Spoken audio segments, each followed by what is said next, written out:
नमस्कार, न्यूज के इकलौते फैमिली शो न्यूज की पाठशाला में आप सभी का स्वागत। मैं हूं सुशांत सिन्हा। ये वो पाठशाला जहां सबकी क्लास लगती है और खबर का हर चैप्टर इतने विस्तार से खुलता है कि आप उस खबर के मास्टर होकर निकलते हैं। सबसे पहले आपको बताऊं कि आज पाठशाला में आपके लिए क्या क्या लेकर आया हूं। रामचरितमानस का अपमान 2024 के लिए नीतीश का सीक्रेट प्लान है क्या? क्योंकि आपने अपमान की खबर तो सुनी होगी, लेकिन उसके पीछे की पॉलिटिक्स जो है वो आज आपको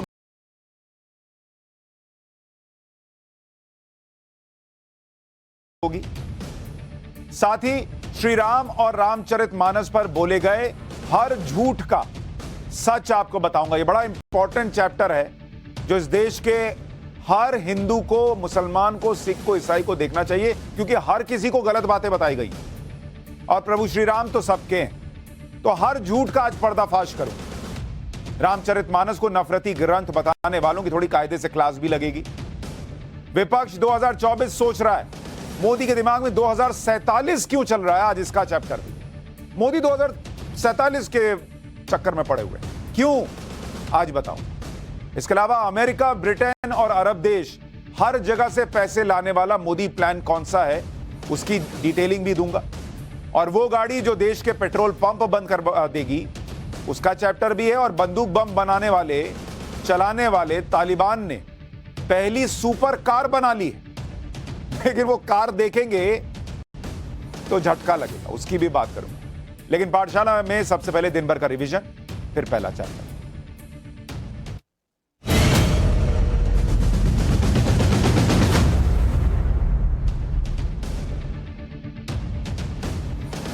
कर्नाटक में हुबली एक जगह है, वहां रोड शो के दौरान प्रधानमंत्री मोदी की सुरक्षा में बड़ी चूक हो गई। हुआ यह कि एक युवक प्रधानमंत्री का सुरक्षा घेरा तोड़कर उनकी कार तक पहुंच गया। युवक ने पीएम मोदी को माला पहनाने की कोशिश की।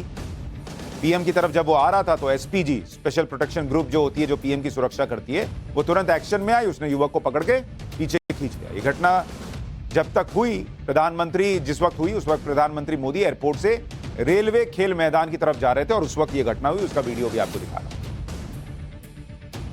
बीजेपी से निष्कासित नेता नुपुर शर्मा को हथियार का लाइसेंस मिल गया।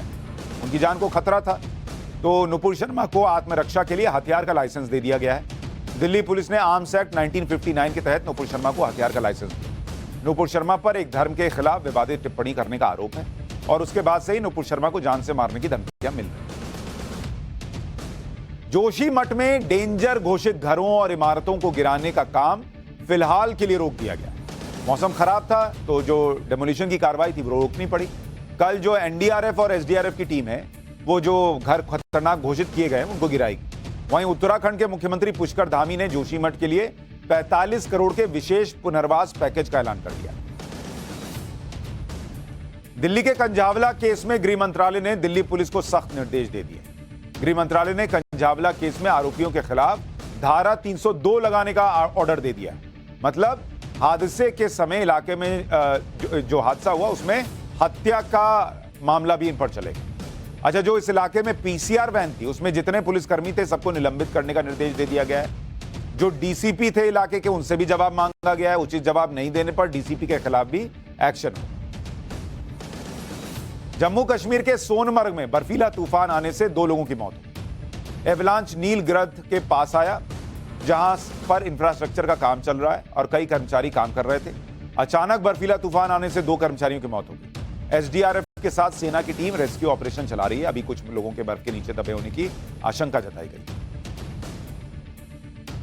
तो ये हो गया दिन भर का रिवीजन। अब पाठशाला की पहली क्लास, और इसमें भगवान श्री राम और रामचरितमानस पर बोले गए हर झूठ का सच बताने वाला चैप्टर आज खोलते। आपको बताऊंगा कि रामचरितमानस के अपमान के पीछे 2024 के लिए नीतीश कुमार और महागठबंधन का सीक्रेट प्लान क्या है, और क्या 2024 में नरेंद्र मोदी को हराने के प्लान का हिस्सा है रामचरितमानस का अपमान, उसे नफरती ग्रंथ बताना।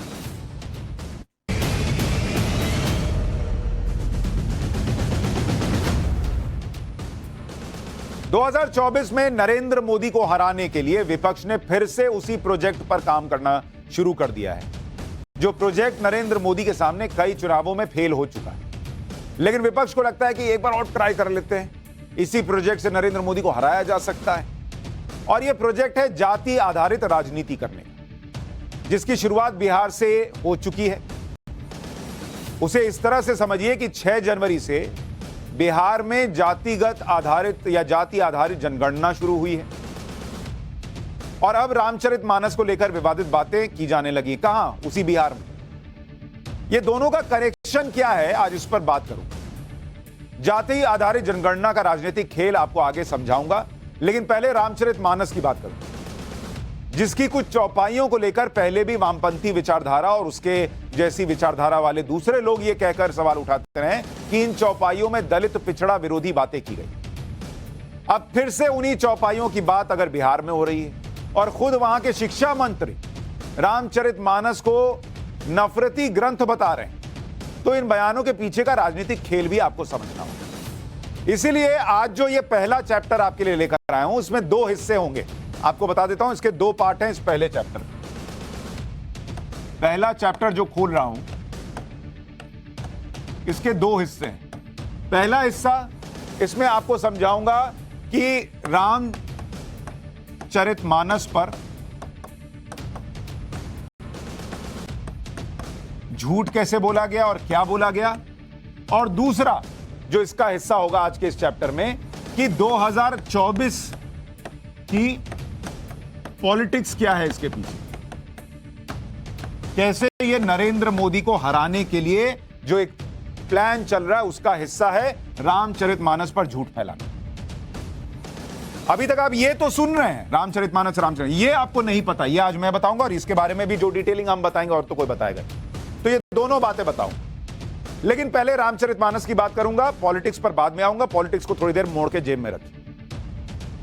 अच्छा, उससे पहले यह भी सोचिए कि जिस बिहार में किसानों पर लाठी चल रही है बॉस, युवाओं पर लाठी चल रही है, वहां की सरकार में बैठे नेताओं को किसानों और युवाओं की समस्या नहीं दिखती, उन्हें रामचरितमानस की चौपाइयां दिखने लग गई। किसान नहीं दिख रहा, युवा नहीं दिख रहा, रामचरितमानस की चौपाई दिख रही है बॉस, और इसके आधार पर वो अपना राजनीतिक एजेंडा चला रहे हैं। जबकि आप बिहार का हाल देखिए, वहां बक्सर जिले में पावर प्लांट के लिए भूमि अधिग्रहण किया जा रहा है। इसे लेकर वहां के किसान 2 महीने से मुआवजे को लेकर प्रदर्शन कर रहे हैं। जो लोग यहां छाती पीट लिए थे 3 कृषि कानून पर, उनमें से एक आदमी वहां नहीं पहुंचा है। वो योगेंद्र यादव जो पिच बना कर देते थे, पिच क्यूरेटर बने हुए थे, वो गायब है। राकेश टिकैत कहां है किसी को नहीं पता।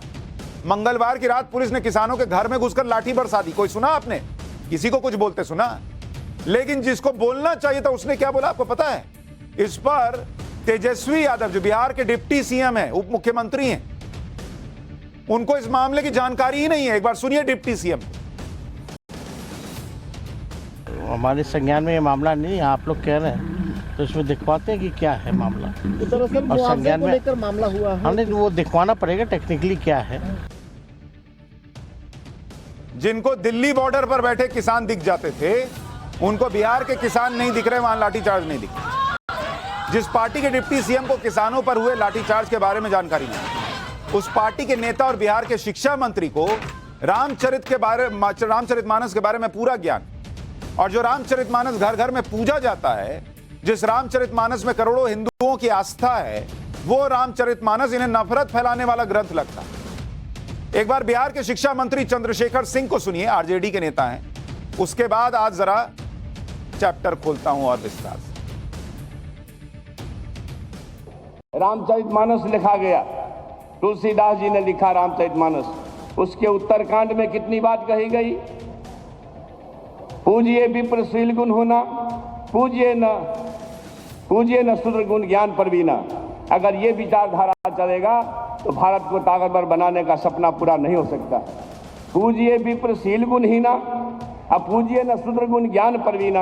अगर ज्ञान से परवीन भी बाबा भीमराव अंबेडकर है तो वह पूजने नहीं है। यह शिक्षा हमारा एक शास्त्र देता है जो नफरत बोता है। मैं आपसे कहना चाहता हूं, उसी उत्तरकांड में लिखा हुआ, जय बरनाधम तेली कुम्हारा, सपच की रात कोल कलवारा। जय बरनाधम, बरन में अधम कौन कौन लोग हैं? जय बरनाधम तेली कुम्हारा, सपच की रात कोल कलवारा। उत्तरकांड में लिखा है, आप गूगल पर जाके सर्च करिएगा, रामचरितमानस में जो नीचता का अर्थ क्या है आपको मिल जाएगा इसी टॉपिक में। उत्तरकांड में जो ये लिखा गया कि वर्ण में अधम कौन कौन लोग हैं, तेली, कुम्हार, कहार, कोल, कलवार, आदिवासी, दलित वगैरह वगैरह। और फिर उसी में आगे लिखा है, अधम जाति में विद्या पाए, भयहु जथा ही दूध पिलाए। यानी कि अधम जाति में नीच जाति के लोग विद्या पा करके जहरीला हो जाते हैं। कैसा? जैसा कि दूध पीने के बाद सांप हो जाता है। अगर ये साथ हमारे सामने हो जो नफरत को इस तरह से बोता हो, तो मैं उम्मीद करता हूं कि नफरत का वातावरण बना करके भारत को ताकतवर कोई नहीं बना सकता है। बिहार के शिक्षा मंत्री जी ने रामचरितमानस पर शिक्षा कहां से ली मुझे नहीं पता, लेकिन वो शिक्षा किस स्तर की है अभी आपको पता चलेगा जब हम डिटेलिंग में जाएंगे। वो कह रहे थे ना गूगल करके देख लीजिए। बॉस आजकल लोग गूगल नहीं करते, वो पाठशाला में आते हैं, क्योंकि हम जो बताएंगे वो गूगल में भी भ्रम फैलाने वाले बहुत हैं। वहां भी कई लोग ऐसे ऐसे आर्टिकल अपनी मर्जी से डाल देते हैं। तो यहां पाठशाला दिखाता हूं ना बॉस आपको। बिहार के शिक्षा मंत्री चंद्रशेखर सिंह की बातें सुनकर मुझे तुलसीदास जी की एक पहली चौपाई जो याद आ रही है, वो उनके नाम करता हूं। सुनिएगा शिक्षा मंत्री जी। जाकी रही भावना जैसी, प्रभु मूरत देखी तिन तैसी। रामचरितमानस के बाल कांड में लिखी गई इस चौपाई का अर्थ है कि जिसकी जैसी भावना होती है उसे उसी रूप में भगवान दिखते हैं। लेकिन इसका भावार्थ यह है कि हर व्यक्ति अपनी समझ और क्षमता और मकसद के अनुसार चीजों को समझ पाता है। आज आपको वो चौपाइयां भी बताऊंगा जिनका एक अलग अर्थ निकालकर मंत्री जी रामचरितमानस को समाज में नफरत फैलाने वाला ग्रंथ बता रहे हैं। उस पर भी आऊंगा, लेकिन उससे पहले यह बता देता हूं कि रामचरितमानस समाज को तोड़ने वाला ग्रंथ नहीं, बल्कि जोड़ने वाला महाग्रंथ। और यही कारण है कि देश के घर घर में आपको यह पुस्तक मिल जाएगी। वो किसी भी जाति और किसी भी तबके का हो, सवर्ण हो, पिछड़ा हो, हर व्यक्ति रामचरितमानस में पूरी आस्था रखता है, श्रद्धा रखता है। यही वजह है कि जब भी कहीं राम कथा होती है तो उसमें हर जाति का व्यक्ति सुनने जाता है। और मंत्री जी कह रहे हैं कि समाज में इस ग्रंथ से नफरत फैलती है। रामचरितमानस के माध्यम से तुलसीदास जी ने समाज को कैसे जोड़ने का प्रयास किया, सबसे पहले उस पर बात करूंगा। फिर इसकी चौपाइयां सुनाऊंगा, उसके सही मतलब बताऊंगा जो शिक्षा मंत्री जी ने नहीं बताए। लेकिन पहले सुनिए कैसे यह जोड़ने वाला ग्रंथ। तुलसीदास जी के राम वो महापुरुष हैं जो माता कैकेयी की साजिश के बाद भी विरोध नहीं करते ताकि परिवार में टकराव ना हो। और वो प्रभु श्री राम रामचरितमानस नफरत फैलाने वाला होगा। पिता दशरथ का विरोध नहीं करते ताकि अयोध्या के लोगों में रघुकुल राज परिवार के प्रति नफरत ना फैल जाए और उनके लिए कहा जाए कि नफरत फैलाने वाला ग्रंथ होगा। भाई भरत से असीम प्रेम करते हैं प्रभु श्री राम ताकि प्रजा उन्हें अपना राजा स्वीकार कर सके, और उनके लिए ऐसी बातें कह रहे हैं लोग। समाज में किसी तरह की नफरत ना फैल सके, इसके लिए उन्होंने काम किया। अरे तुलसी के राम तो वो महापुरुष हैं जो ऊंच नीच में भेद नहीं करते। वो तो नाव चलाने वाले एक केवट के अनुरोध को सहज स्वीकार कर लेते हैं। और उनके रामचरितमानस में उनके बारे में जो लिखा गया वो नफरत फैलाने वाला होगा। एक आदिवासी गरीब शबरी के झूठे बेर खाने वाले प्रभु श्री राम नफरत फैलाने वाले हो सकते हैं क्या? समाज को जोड़ने के लिए श्री राम जंगल में जीव जंतुओं को एकजुट करते हैं और वानर सेना का निर्माण करते हैं, वो व्यक्ति नफरत फैलाने वाला हो सकता है क्या? जो अपने सबसे बड़े शत्रु रावण के भाई को गले लगाते हैं, उन्हें राजपाट सौंप देते हैं, वो प्रभु श्री राम नफरत फैलाएंगे क्या? अरे राम तो वो महापुरुष हैं, लक्ष्मण को मरते हुए रावण से सीख लेने की सलाह देते हैं। लेकिन मंत्री जी को रामचरितमानस में से ये सारी बातें नहीं दिखाई। उन्होंने अपने राजनीतिक एजेंडे के लिए इसे नफरत फैलाने वाला ग्रंथ कह दिया। और एजेंडा क्या था राजनीतिक, वो भी अभी आपको बताऊंगा। लेकिन बिहार के शिक्षा मंत्री चंद्रशेखर सिंह ने रामचरितमानस के उत्तरकांड की 3 चौपाइयों का जिक्र किया। इसमें पहली चौपाई है, अब ध्यान से सुनिए, रिमोट रख दीजिए बगल में, बच्चा देख रहा है उसको भी दिखाइए, बड़ा जरा जो जरूरी चैप्टर। पहली चौपाई जिसका जिक्र उन्होंने किया कि पूजहि विप्र सकल गुणहीना, शूद्र न पूजहु वेद प्रवीणा। इसका मतलब मंत्री जी ने बताया कि समाज के निचले तबके के लोग पढ़ लिख भी जाएं तो भी पूजनीय नहीं होते। यही समझा रहे थे ना वो कि अंबेडकर जी कितना भी पढ़ लें लेकिन वो पूजनीय नहीं हो सकते। पहली बात तो बॉस कि यह चौपाई अधूरी है। बिहार के शिक्षा मंत्री ने सही तरीके से चौपाई भी नहीं पढ़ी और वो पढ़ाने चले हैं लोगों को। अपने राजनीतिक एजेंडे के हिसाब से चौपाई का अर्थ भी गलत निकाला। आपको बताता हूं कि सही चौपाई क्या है और पूरी चौपाई क्या है। सही और पूरी चौपाई है सापत ताड़त पुरुष कहंता विप्र पूज्य अस गावही संता पूज्य विप्र सील गुणहीना शूद्र न गुणगन ज्ञान प्रवीणा। पहली बात तो यह कि शिक्षा मंत्री जी को पूरी चौपाई भी नहीं पता भी थी तो उन्होंने सुनाई आधी अधूरी, और दूसरा यह कि उन्हें यह नहीं पता कि यह चौपाई उत्तरकांड में नहीं अरण्य कांड में भगवान राम और कबंध राक्षस के बीच संवाद के रूप में। और इस चौपाई का अर्थ है शाप देता हुआ, मारता हुआ, कठोर वचन कहता हुआ ब्राह्मण भी पूजनीय है, ऐसा संत कहते हैं। वो ब्राह्मण पूजनीय है जो शीलवान हो और गुणों से हीन हो। अगर जन्म से ब्राह्मण होने के बाद भी व्यक्ति सदाचार नहीं करता तो वो शूद्र है और वो पूजनीय नहीं है। चौपाई में तुलसीदास जी ने गुणहीन हो शब्द लिखा है और इसी शब्द से भ्रम पैदा हुआ। इसे समझिए, गीता के 14वें अध्याय में श्री कृष्ण ने भी मनुष्य के 3 गुणों के बारे में बताया। ये 3 गुण हैं सतगुण, रजोगुण और तमोगुण। सतगुण का मतलब सत्य को पहचानना, जीवन के सत्य को समझने वाला गुण। गीता में श्री कृष्ण ने कहा है कि सतगुण से मनुष्य को सुख प्राप्त होता है। रजोगुण का अर्थ है लोभ उत्पन्न होना। रजोगुण के कारण मनुष्य कर्म के फल की उम्मीद करता है, उसके अंदर लोभ बढ़ता है, मन चंचल हो जाता है। तमोगुण का अर्थ है तामसी यानी दैत्यों की प्रवृत्ति पैदा होना। रजोगुण की वजह से लोभ बढ़ता है और लोभ पूरा करने के लिए मनुष्य तमोगुण के प्रभाव में आ जाता है। 3 गुणों के आधार पर कई राम कथा वाचक इस चौपाई का अर्थ जो बताते हैं वो सुनिए। शिक्षा मंत्री जी सुनिए, वो ब्राह्मण पूजनीय है जो शीलवान हो और जिसमें तीनों गुणों यानी सतगुण, रजोगुण और तमोगुण ना हो। वो इन तीनों गुणों से ऊपर उठ चुका हो। और शूद्र का अर्थ जाति से नहीं बल्कि कर्म से, यानी अगर मनुष्य जन्म से ब्राह्मण है लेकिन उसका आचरण, उसका कर्म सत्य और धर्म पर आधारित नहीं है तो वो शूद्र है। भगवान को नहीं मानता है, पूजा नहीं करता है तो वो शूद्र है। महात्माओं का, संतों का सम्मान नहीं करता है तो वो शूद्र है। ऐसे लोग भले ही ब्राह्मण हो या ज्ञानी हो, वो पूजनीय नहीं होते। ये बताया गया और कहां से ले जाकर मंत्री जी ने कहां जोड़ा। शूद्र ब्राह्मण नहीं हो सकता ये तो बताया ही नहीं, उसको सम्मान नहीं मिल सकता ये तो बताया ही नहीं। लेकिन कोई ब्राह्मण भी है तो सिर्फ ब्राह्मण होगा इसलिए उसका सम्मान होगा चाहे आचरण कैसा हो, ये नहीं हो सकता। ये इतनी अच्छी बात बताई, इसको घुमा फिरा के गोल बना के कुछ बना दिया। चंद्रशेखर सिंह ने सैकड़ों छात्रों के सामने एक और चौपाई सुनाई, वो भी उन्होंने आधी ही सुनाई। अब सुनिए पहले उन्होंने क्या कहा, फिर पूरी बताऊं। उन्होंने कहा कि अधम जाति में विद्या पाए भयहु यथा अहि दूध पिलाए। उन्होंने इसका मतलब बता दिया कि नीची जाति का व्यक्ति विद्या पाकर सांप की तरह जहरीला हो जाता है, उसको दूध पिलाते हैं। उन्होंने यहां भी चौपाई की अधूरी लाइन बोली। यह चौपाई रामचरितमानस के उत्तरकांड में लिखी हुई और इसकी पहली लाइन ही नहीं बताई बिहार के शिक्षा मंत्री, क्योंकि वो बताते तो एजेंडा सेट नहीं हो पाता। आपको दोहे की पूरी चौपाई सुनाता हूं। पूरी चौपाई है, हर कहूं हरि सेवक गुरु कहेऊ, सुनी खगनाथ हृदय मम देहेऊ, अधम जाति में विद्या पाएं, भयऊ जथा अहि दूध पियाएं। यह है पूरी चौपाई।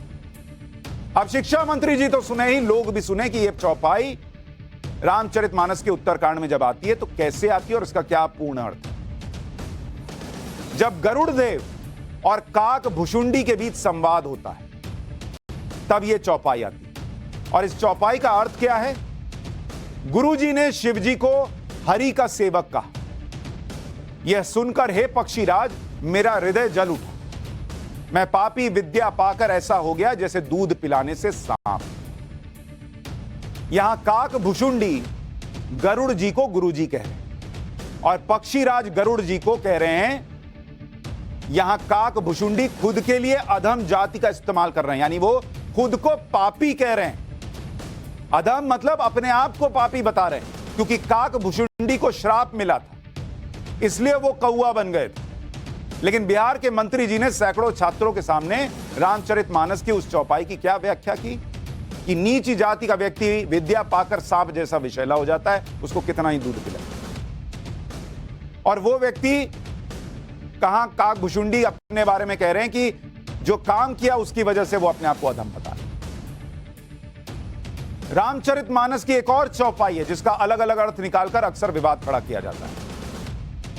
यह भी आपने कई बार सुना होगा, यह भी वामपंथी वगैरह बड़ा एजेंडा चलाते हैं।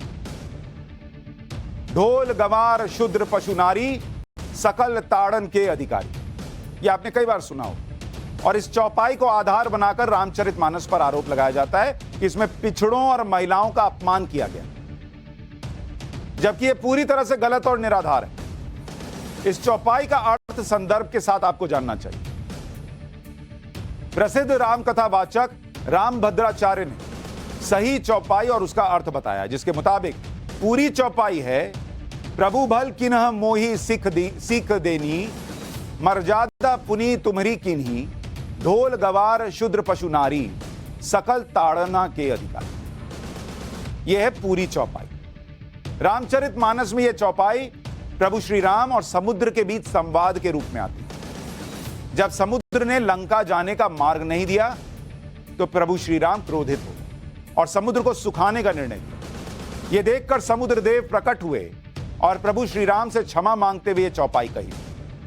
रामकथा वाचक रामभद्राचार्य के अनुसार समुद्र देव ने श्री राम से कहा कि अच्छा हुआ जो आपने मुझे शिक्षा दी, लेकिन मर्यादा यानी जीवों का स्वभाव भी आपने ही बनाया है, इसलिए ढोल गवार शूद्र पशु और नारी के स्वभाव को ताड़ना यानी समझना और पहचानना चाहिए और उनकी किसी बात का बुरा नहीं मानना चाहिए। यानी ताड़ना का मतलब समझना है। आप नहीं कहते मैंने तो पहले ही ताड़ लिया था कि इसके मन में क्या चल रहा है। ताड़ लिया था मतलब समझ लिया था, पहचान लिया था। अगर ढोलक के सुर को नहीं पहचान पाएंगे तो वो बेसुरा बजे। गंवार यानी अज्ञानी व्यक्ति को पहचान कर उसी हिसाब से बात करनी चाहिए।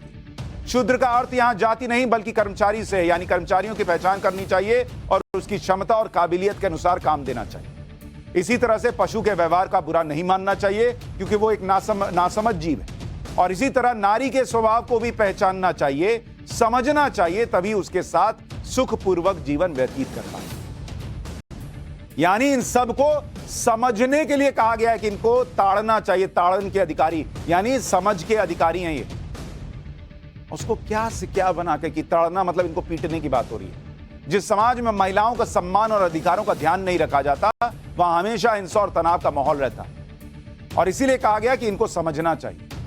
अफगानिस्तान और ईरान इस बात का सबसे ताजा उदाहरण है कि वहां महिलाओं के साथ क्या हो रहा है। और जिस शब्द को हर बार तमाशा के लिए तमाशा बनाया जाता है, सकल ताड़ना, ये जो ताड़ना शब्द कि ताड़ना के अधिकारी, इसके कई अर्थों में, इसके कई जो अर्थ हैं हिंदी भाषा के जानकारों के अनुसार, ताड़ना शब्द जो है वो सकर्मक क्रिया में कई अर्थ, और इसका मतलब होता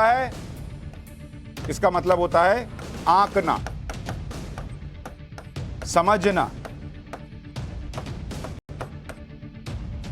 भांपना, ये इसका मतलब ताड़ना शब्द।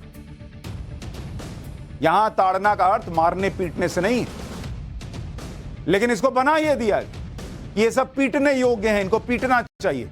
अच्छा, कोई ये भी नहीं बोलता कि जो संवाद हो रहा है समुद्र देव के बीच और प्रभु श्री राम के बीच, वहां इनको पीटने की बात क्यों आएगी?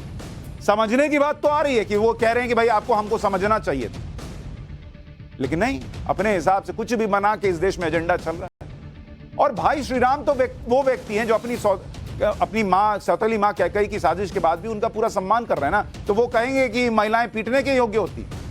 अपनी पत्नी सीता के अधिकार को बनाए रखने के लिए उन्होंने दूसरा विवाह न करने का वचन दिया हुआ था, इतना महिलाओं का सम्मान करते थे, वो कहेंगे महिलाएं पीटने के योग्य होती। राम वनवास के दौरान गरीब सबरी के झूठे बेर खा जाते हैं, सुग्रीव की पत्नी का सम्मान लौटाने के लिए बाली का वध कर देते हैं, और तो और रावण का वध करने के बाद उनकी पत्नी मंदोदरी से क्षमा मांगते हैं। जिस राम को तुलसीदास जी ने महिलाओं का सम्मान करने वाला महापुरुष दिखाया है, वो तुलसीदास किसी महिला के साथ मारपीट वाला व्यवहार के बारे में कैसे लिखेंगे बॉस? कुछ तो सोचेंगे आप। लेकिन प्रभु श्री राम, रामचरितमानस के बारे में यह एजेंडा फैला दिया जाता है, और उसके पीछे की पॉलिटिक्स अभी बताओ। तुलसीदास जी पर अक्सर यह आरोप लगाया जाता है कि रामचरितमानस में महिलाओं का अपमान किया गया है। आप खुद सोचिए कैसे संभव है? रामचरितमानस में तो महिलाओं को बहुत ऊंचा स्थान दिया गया है।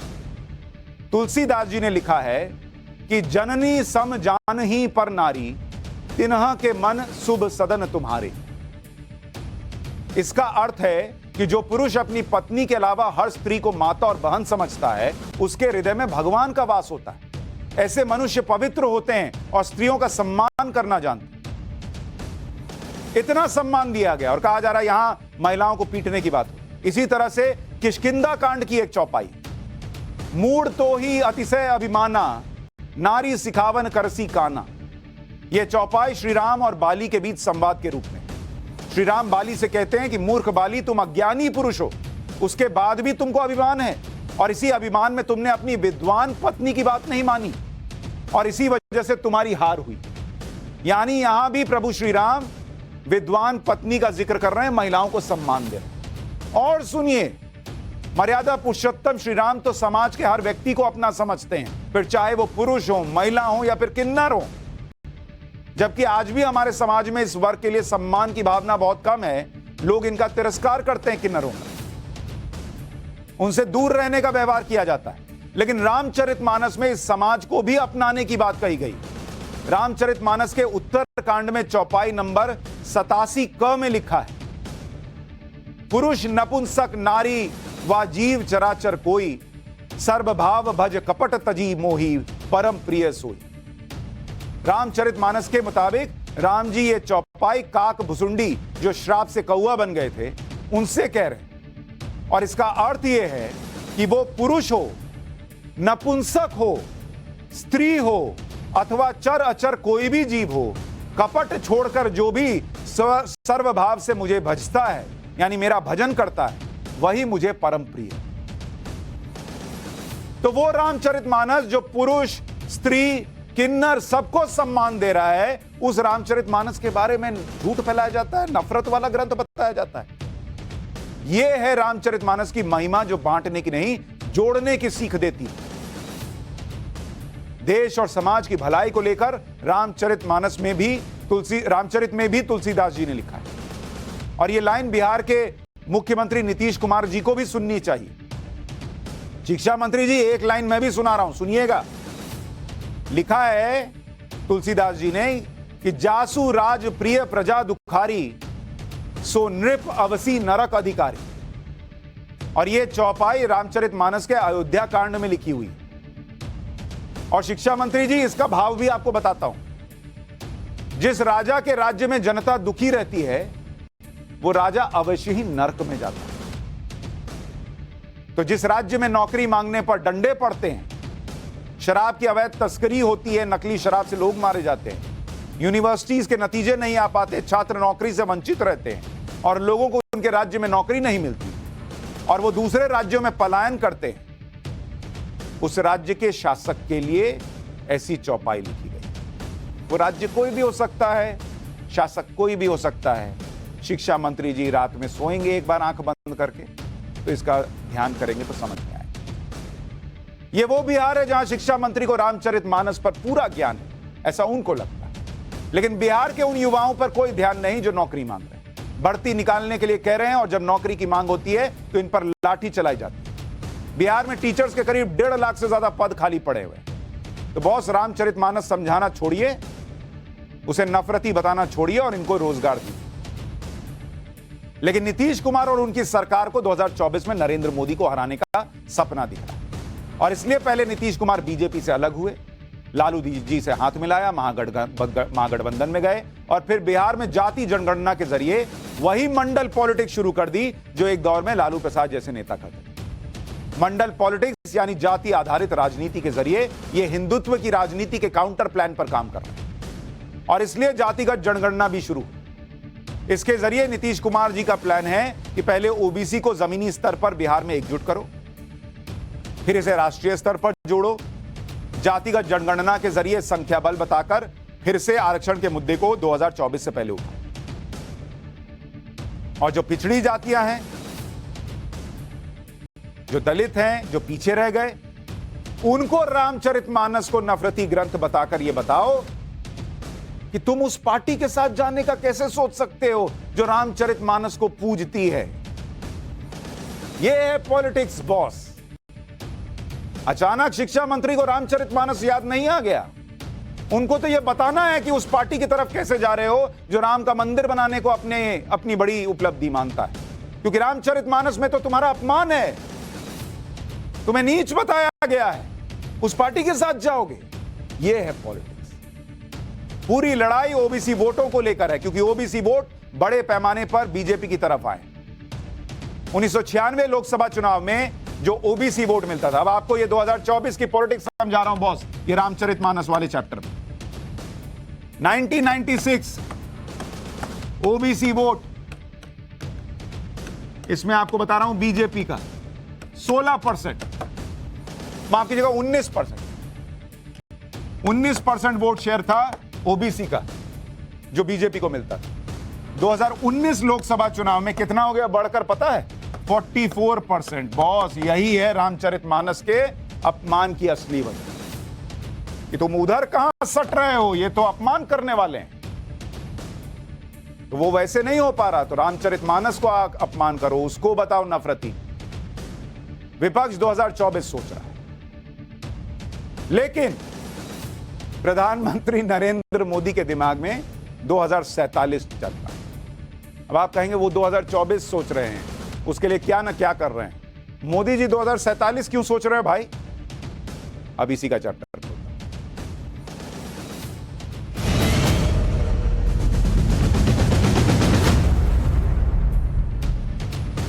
आज नेशनल यूथ डे है।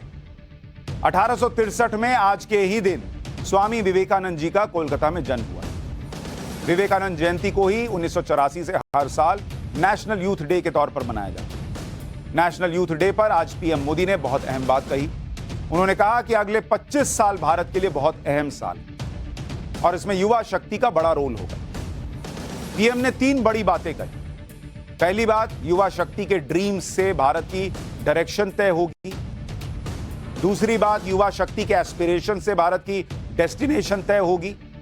और तीसरी बात, युवा शक्ति के पैशन से भारत की पावर तय। और उन्होंने 25 साल का जिक्र किया। आपने सोचा कि उन्होंने 25 का ही जिक्र क्यों किया? 10 बोल सकते थे, 15 बोल सकते थे, 25 ही क्यों? 2047 तक ही क्यों उनकी सोच गई? पीएम मोदी के दिमाग में 2047 चल रहा है और 2047 का भारत चल रहा है। अगर यूथ पावर को भारत ने सही तरीके से कैप्चर किया तो भारत को दुनिया में सुपर पावर बनने से कोई रोक नहीं सकता। पीएम मोदी क्या सोच रहे हैं मैं आज आपको डिकोड करके बताता हूं।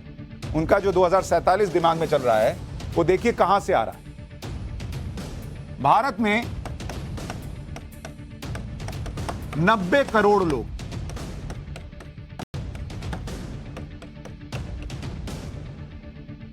Working age group, working age group यानी ऐसे लोग जो काम करने के सक्षम है, मतलब 15 से 64 साल की उम्र के लोग। ये अभी 90 करोड़ लोग ऐसे भारत के पास, मतलब भारत के पास एक बड़ा वर्कफोर्स है। इसमें हर साल कितने लोग जुड़ रहे हैं? इसमें हर साल जुड़ जा रहे हैं 1 करोड़ 20 लाख लोग। 1 करोड़ 20 लाख लोग जुड़ जा रहे हैं हर साल। तो जो कॉन्फेडरेशन ऑफ इंडियन इंडस्ट्री है उसकी एक रिपोर्ट के मुताबिक भारत के पास अगले 3 दशक गोल्डन पीरियड के तौर पर, स्वर्णिम समय है भारत का अगले 3 दशक में। और इसलिए कि जब वो अपनी वर्किंग एज आबादी के जरिए तेज रफ्तार से ग्रोथ कर सकता है, मतलब हमारे पास काम करने वाले लोगों की अपार क्षमता होगी। सीआईआई के अनुमान के मुताबिक 2047 तक 2047 जो नरेंद्र मोदी टारगेट कर रहे हैं, उस वक्त तक भारत जो है वो 40 ट्रिलियन की इकोनॉमी बन जाएगा। 40 ट्रिलियन की इकोनॉमी भारत बन सकता है। अभी हम कितना पे हैं? अभी हम हैं 3 ट्रिलियन। अभी हम 3 ट्रिलियन डॉलर पर, और हम 40 पर जा सकते हैं अगले 25-24 साल। और नरेंद्र मोदी यही टारगेट कर रहे हैं बॉस। भारत दुनिया का सबसे युवा देश कहा जाएगा क्योंकि यहां दुनिया की सबसे बड़ी युवा आबादी। अगर भारत की औसत आयु की चीन और अमेरिका से तुलना कीजिएगा तो भारत में जो औसत आयु है, औसत आयु मतलब एक एवरेज इस उम्र के लोग ज्यादा हैं, भारत में है 29 साल। मतलब देख रहे हैं हमारे पास जो इस वक्त आबादी है वो कितनी यंग है। वर्किंग फोर्स हमारे पास बहुत है। चीन की है 37 साल, 37 इयर्स, ये बुढ़ापे की तरफ जा रहे हैं। और अमेरिका, यूएस, यहां है 38 इयर्स, 38 साल। तो सबसे यंग आबादी, काम करने वाली, ऊर्जा से भरी हुई किसके पास है? भारत के पास।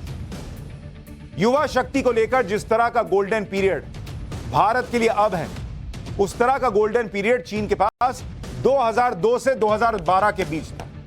2002 से 2012। और ये बता रहा हूं आपको चाइना के पास सेम वही स्थिति थी जो आज भारत के पास है, जब चीन ने तेजी से ग्रोथ किया।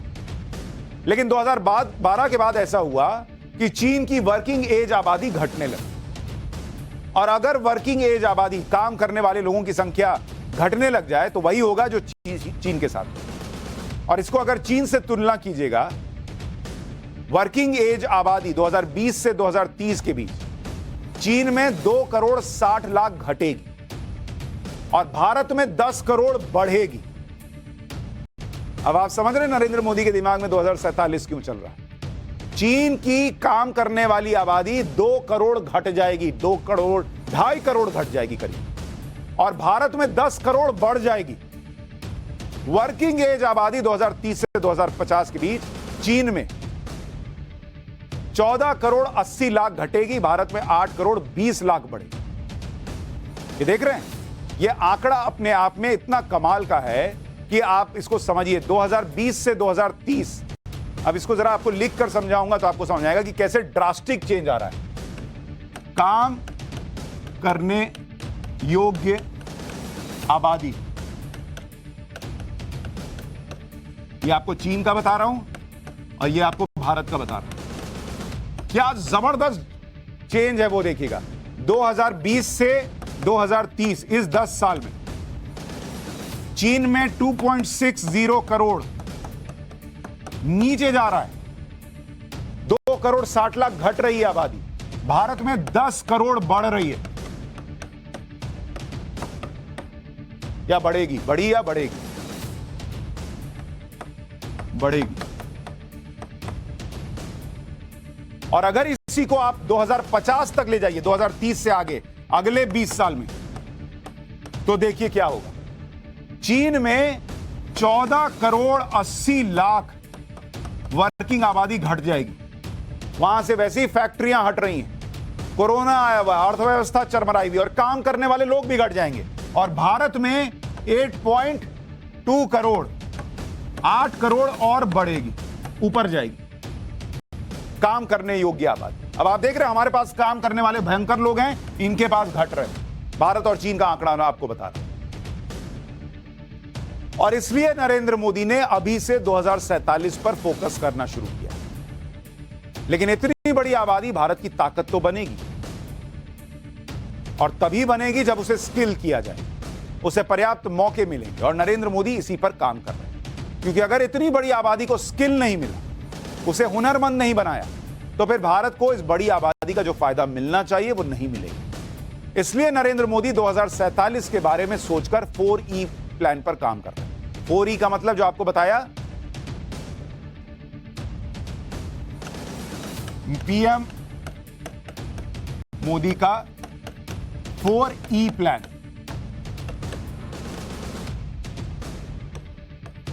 ये 4E प्लान क्या है बॉस? एजुकेशन यानी शिक्षा, एम्प्लॉयमेंट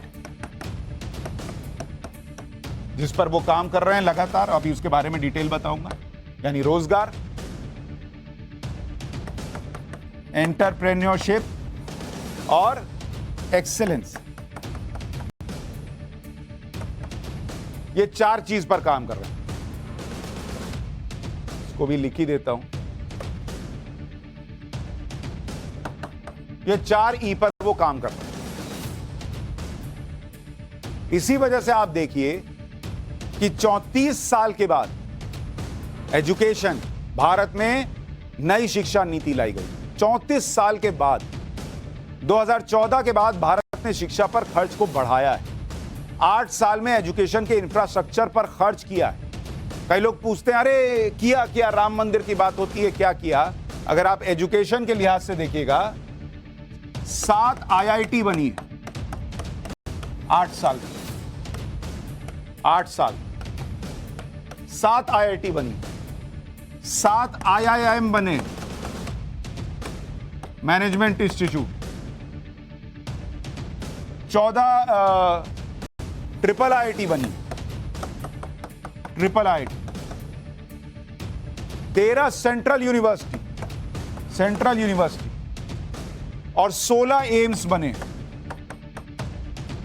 8 साल के अंदर। तो अगली बार कोई बोले कि क्या काम हुआ है बॉस, ये काम हुआ है 8 साल के अंदर, शिक्षा को लेकर, स्वास्थ्य को लेकर। इतना ही नहीं, MBBS सीट्स 50,000 से बढ़कर 70,000 की गई, MD सीट्स 25,000 से बढ़ाकर 33,000 की गई। स्किल इंडिया मिशन से 1 करोड़ 20 लाख युवाओं को ट्रेन किया गया। मैन्युफैक्चरिंग सेक्टर को बढ़ावा देने के लिए एक PLI स्कीम ले आए, प्रोडक्शन लिंक्ड इंसेंटिव, जिसमें 5 साल में 6 करोड़ नौकरियां बनेंगी।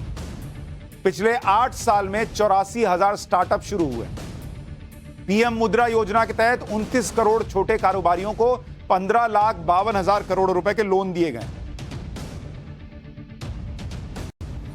ये सारी चीजें हुई हैं उस अपॉर्चुनिटी को कैच करने के लिए जो 2047 तक भारत को 40 ट्रिलियन की इकोनॉमी बनाएगी। तो नरेंद्र मोदी के दिमाग में 2047 चल रहा है। जो लोग 2024 में फंसे हैं वो फंसे ही रहते हैं।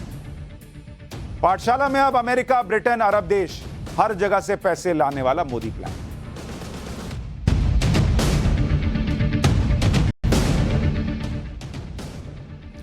भारत के लोग दुनिया के कोने कोने में बसे और जहां भी बसते हैं अपने टैलेंट से वहां नया मकाम हासिल करते हैं। ये भारतीय देश से दूर हैं, लेकिन भारत की आर्थिक ताकत का अहम हिस्सा है और ये बात प्रधानमंत्री नरेंद्र मोदी भी जानते हैं। साल 2022 में विदेशों में बसे भारतीयों ने भारत में रिकॉर्ड पैसे भेजे थे।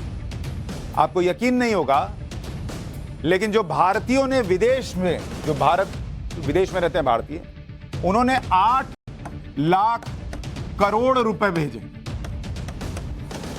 8 लाख करोड़ रुपए भेजे भाई 2022 में। और पिछले साल के मुकाबले, 2021 के मुकाबले 12% जो है वो जंप है रेमिटेंस रिसीव करने का। ये जो है 12% का जंप है पिछले साल के मुकाबले। और रेमिटेंस रिसीव, जो विदेश से पैसा आ रहा है, जो भारतीय भेज रहे हैं, उसमें भारत की रैंकिंग क्या है? नंबर 1 रैंक है भारत का। ये रेमिटेंस भारत में होने वाले कुल विदेशी निवेश से भी ज्यादा है। इतने भारतीय विदेश में काम करते हैं, यहां पैसा भेजते हैं, वो अब और बढ़ रहा है। लेकिन आप देखिए कैसे और बढ़ेगा। विदेशों में बसे भारतीय भारत में रिकॉर्ड पैसा तो भेज रहे हैं और वो चाहते हैं कि वो भी इंटरनेशनल मोबाइल नंबर से UPI पेमेंट कर सके। जैसे हम और आप नहीं करते हैं कि अभी खोला और सामने वाले को कहते हैं UPI से पैसा भेज देना। सब्जी वाले को भी UPI से पैसा दे रहे हैं, रिक्शे वाले को भी दे रहे हैं। कुछ भी शॉपिंग, आजकल तो लोग नोट लेके निकलना ही बंद कर दिए हैं, मोबाइल लेके जाते हैं, UPI से पेमेंट कर दिए। तो जो विदेश में भारतीय रहते हैं वो भी ये चाहते थे कि हमको भी UPI पेमेंट का ऑप्शन मिल जाए, ताकि उनको भारत में पैसे भेजने में आसानी हो। जब भी वो भारत आए तो उन्हें कैश लेकर घूमने की जरूरत ना पड़े, उनको डॉलर को रुपये में चेंज ना कराना पड़े, पाउंड को रुपये में चेंज ना कराना पड़े। अब इनकी ये मांग पूरी हो रही है। NRI भी विदेशी नंबर से UPI का इस्तेमाल कर पाएंगे अब, जैसे हम और आप करते हैं। यानी ऐसे NRI जिनका भारत के बैंक में अकाउंट है, वो अपने इंटरनेशनल नंबर के जरिए भी यूपीआई से पेमेंट कर सकते हैं। पहले ये नहीं होता था। एनआरआई को यूपीआई से पेमेंट करने के लिए भारतीय बैंक में जो अकाउंट है उसे यूपीआई से बस लिंक कर देना। National payments corporation of India ने इसी तैयारी के लिए बैंकों को 30 अप्रैल 2023 तक का वक्त दिया। इसके साथ ही यूपीआई पेमेंट एप्स जैसे गूगल पे, फोन पे, पेटीएम को भी 30 अप्रैल तक सिस्टम बनाने के लिए कह दिया गया। अभी यह सुविधा 10 देशों के मोबाइल नंबर को दी जाएगी, जिसमें अमेरिका है, ब्रिटेन है, सऊदी अरब है, यूएई है, सिंगापुर है, ऑस्ट्रेलिया है, कनाडा है, हांगकांग है, ओमान है, कतार है। इन देशों में रहने वाले भारतीय अब यूपीआई का इस्तेमाल कर पाएंगे। 4.5 करोड़ से भी ज्यादा भारतीय दुनिया के अलग अलग देशों में बसे हुए। अभी तक यूपीआई आईडी के लिए आपके पास भारतीय फोन नंबर होना जरूरी होता था। इंटरनेशनल नंबर पर यूपीआई नहीं चलती थी। भारतीय फोन नंबर से आप अपने फोन नंबर को बैंक से लिंक कर पाते। एनआरआई को भी यूपीआई इस्तेमाल करने के लिए भारतीय नंबर लेना पड़ता था, लेकिन इंटरनेशनल रोमिंग प्राइसेस बढ़ जाते थे तो वो खर्चा लगता था। लेकिन अब ये झंझट खत्म हो जाएगा। इसके लिए विदेश में बसे भारतीयों को अपना एनआरई यानी नॉन रेजिडेंट एक्सटर्नल रूपी या NRO non resident ordinary account को अपने मोबाइल नंबर से बस लिंक करना। विदेशों में बसे भारतीयों के लिए भारत के बैंक में 2 तरह के अकाउंट होते हैं। एक्चुअली ये भी थोड़ा जान लीजिए। ये 2 तरह के अकाउंट क्या हैं? एक होता है एनआरई यानी नॉन रेजिडेंट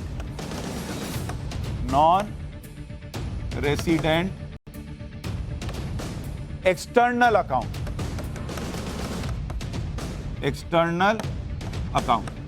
एक तो ये होता है, और दूसरा होता है एनआरओ। ये होता है जो विदेश में भारतीय रहते हैं। Non resident ordinary account. ये 2 तरह के अकाउंट उनके पास होते हैं। अब ये जो एनआरई अकाउंट है, इससे ये लोग क्या करते हैं कि अपनी विदेशी कमाई जो है, जो विदेश में कमा रहे हैं, उसको भारत भेजते हैं। एनआरओ अकाउंट जो होता है वो भारत में होने वाली कमाई को मैनेज करने के लिए अकाउंट होता है। ये वाला, जैसे मान लीजिए किसी ने भारत में कोई घर ले रखा है, उससे किराया आता है, तो वो सब एनआरओ अकाउंट के जरिए उसको आप मैनेज कर सकते हैं, या अपने शेयर में क्या कुछ वगैरह वगैरह। एनआरई अकाउंट ब्याज जो होता है, उस पर जो ब्याज मिलता है, इसमें जो पैसा रखा उस पर ब्याज मिलेगा, ये टैक्स फ्री पैसा होता है, ब्याज का पैसा। लेकिन एनआरओ में जो पैसा होता है, इस पर ब्याज देना पड़ता है, मतलब इसके ब्याज पर टैक्स देना पड़ता है। एनआरई अकाउंट, इसमें विदेशी करेंसी को जमा कर भारतीय करेंसी निकाल सकते हैं। जो एनआरओ अकाउंट है, इसमें विदेशी और भारतीय दोनों करेंसी जमा कर सकते हैं, लेकिन निकाल सिर्फ भारतीय करेंसी सकते हैं। तो ये 2 अकाउंट से काम चलता है।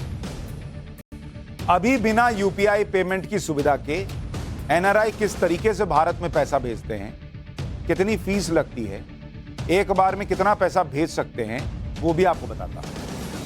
अभी क्या है, उनके पास पहला तरीका तो है कि बैंक के जरिए मनी ट्रांसफर कर दिए। अपने बैंक अकाउंट से भारत में जिसे पैसे देने हैं उसके बैंक अकाउंट में पैसे भेज सकते हैं। इसे वायर ट्रांसफर कहते हैं। इस तरीके से पैसे भेजने में 48 घंटे का वक्त लगता है। इस तरीके में आपको विदेशी मुद्रा के बदले भारतीय करेंसी मिलती है, जिसके लिए बैंक का सर्विस चार्ज आपको देना पड़ता है और करेंसी एक्सचेंज रेट का खर्च पड़ता है। इसके अलावा अगर एनआरआई का भारत के बैंक में खाता है तो वो चेक या डिमांड ड्राफ्ट के जरिए भी पैसे भेज सकता है। अभी दूसरा तरीका है third party money transfer method. इसमें एनआरआई विदेश में स्थित मनी ट्रांसफर कंपनीज को विदेशी मुद्रा दे देता है। कंपनी उस विदेशी मुद्रा को भारतीय करेंसी में बदलती है और इसके लिए वो फीस ले लेती है। फिर भारत में आपको जिसे पैसे भेजने हैं उसे मनी ट्रांसफर कंपनी भारत में जो उसका ब्रांच है वहां जाके वो पैसा कलेक्ट कर लेता है। तीसरा तरीका है ऑनलाइन पेमेंट। एनआरआई भारत में ऑनलाइन मनी भेज सकते हैं, लेकिन ये थोड़ा महंगा पड़ता है, ये काफी महंगा पड़ता है क्योंकि इसमें करेंसी एक्सचेंज रेट और सर्विस फीस काफी ज्यादा है। साथ ही इसमें पैसे भेजने वाले और पैसे रिसीव करने वाले दोनों को चार्ज देना पड़ता है। अच्छा, इसके लिए यह भी जरूरी है कि पैसे भेजने वाले और पैसा रिसीव करने वाले के पास ऑनलाइन पेमेंट सिस्टम की सर्विस देने वाली कंपनी में अकाउंट भी होना चाहिए, तभी ना भेजिएगा। कुल मिलाकर एनआरआई के पास भारत में पैसे भेजने के कई तरीके, लेकिन इन तरीकों में खर्चा ज्यादा है। एक्सचेंज रेट और सर्विस फीस ज्यादा चुकानी पड़ती है। मतलब अगर आप अमेरिका से भारत में पैसा भेजते हैं तो आपको 10 से 30% तक का खर्च उठाना पड़ सकता है। 10 से 30%, यानी अगर आप 100 रुपए भेजते हैं तो 10 से 30 रुपए एक्स्ट्रा देने पड़े। यूपीआई के साथ पैसे भेजने में यह खर्च जो है वो कम है। और इसीलिए बड़ा फायदा होगा, एनआरआईज को फायदा होगा। पहला फायदा तो यह है कि भाई एनआरआई भारत आएंगे तो वो यूपीआई के जरिए भारत में आसानी से पेमेंट कर सकते हैं, महंगा इंटरनेशनल कार्ड लेकर घूमने की जरूरत नहीं पड़ेगी। दूसरा कि यूपीआई के जरिए आप कभी भी कहीं भी पेमेंट कर सकते हैं 24 घंटे 365 दिन। रियल टाइम पेमेंट होता है, 2 दिन 24 घंटे 48 घंटे, ये सब का झंझट ही नहीं है, वो खत्म हो गया। इसके अलावा जो पैसे भेजते हैं उनमें पैसे भेजने वाले का अकाउंट दर्ज करना पड़ता है, फिर आईएफएससी कोड डालिए, ट्रांजैक्शन फेल हो जाता है। यूपीआई में ये सब दिक्कत नहीं। तो डिजिटल पेमेंट देश में बढ़ रही है और इसको लेकर जो है वो चीजें बढ़ रही हैं। अच्छा, ये भी है कि जब सुविधा हो जाएगी तो पैसा ज्यादा आएगा। जब यहां पैसा ज्यादा आएगा, जिनके पास पैसा आ रहा है वो पैसा भी इकोनॉमी में घूमेगा तो इकोनॉमी का भी फायदा होगा। तो ये सारी चीजें जो हैं वो होती चली जाएगी। अब इसमें से कितना पैसा आप कार खरीदने में लगाएंगे? अब आप कहेंगे मैं कार कहां से ले आया, क्योंकि अगला चैप्टर कार पर। अब उन कारों का चैप्टर जो पेट्रोल पंप बंद करवा देंगे, वो कार जो चाय पर होने वाली कार की माइलेज की चर्चा को पुरानी बात बना देंगे, और वो कार जो भारत का भविष्य है। इसलिए अगर कार खरीदने जा रहे हैं तो थोड़ा सा रुकिए, ये चैप्टर देखिए, फिर नई कार लीजिए।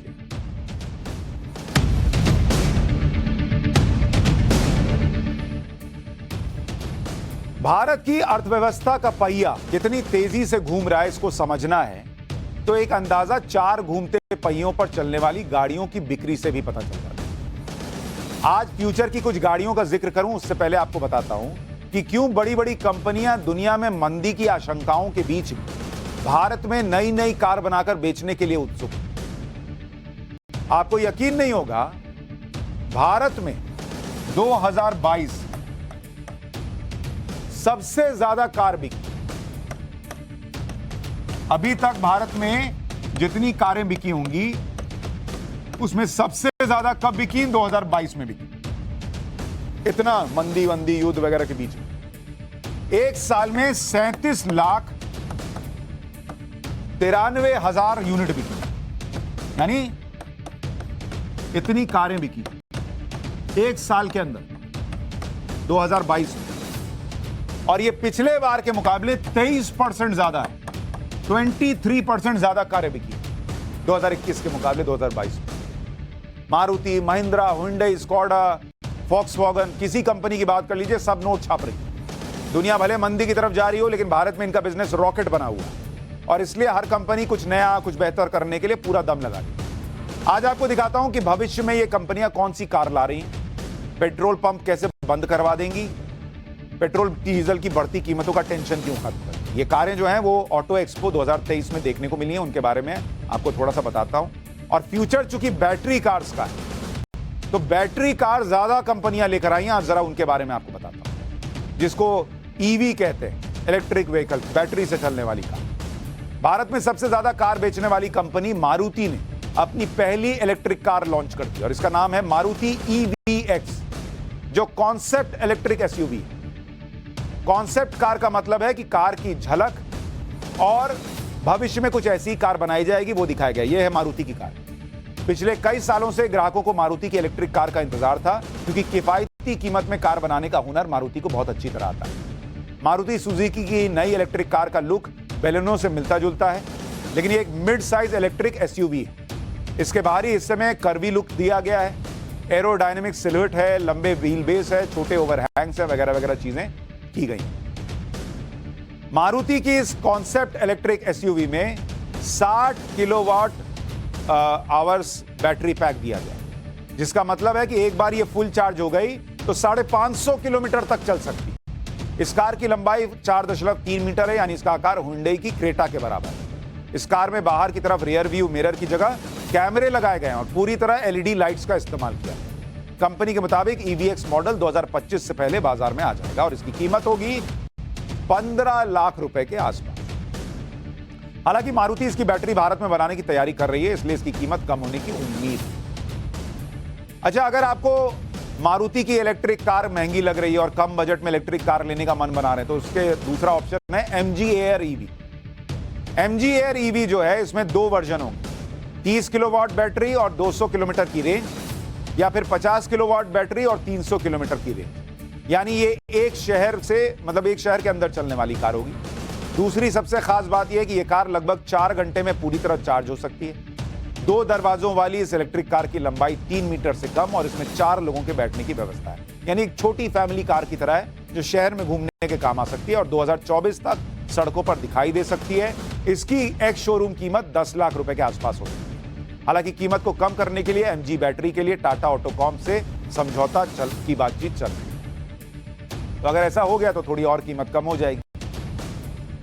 एक और कार आपको दिखाता हूं, हुंडई की नई इलेक्ट्रिक कार, और इसकी कीमत आपको थोड़ी ज्यादा लग सकती है लेकिन इसके फीचर बड़े कमाल के। इस कार का नाम है हुंडई आयोनिक 5 और इस कार की खूबियां सुनिए। ये जो कार देख रहे हैं, ये कार सिंगल चार्ज पर 630 किलोमीटर चल सकती है। 630 सिंगल बार चार्ज कीजिए 630 किलोमीटर जाएगी। यानी आप दिल्ली से लखनऊ, उदयपुर आराम से जा सकते हैं एक बार चार्ज कर। सबसे खास बात, मात्र 18 मिनट में 80% चार्ज हो जाती है। तो मतलब लखनऊ जा रहे हैं, बीच में चार्ज लगाए, खाना पीना खाए 15-20 मिनट में 80% फिर चार्ज। यानी लंबी दूरी की यात्रा के लिए आप चाय पानी के लिए ब्रेक लेते हैं तो ये सब उसी वक्त हो जाएगा। 6 एयरबैग के साथ इस गाड़ी में 20 इंच के अलॉय व्हील्स दिए गए हैं जो आपकी यात्रा को आरामदायक बनाएंगे। इस कार की शुरुआती कीमत 44,95,000 रुपए है।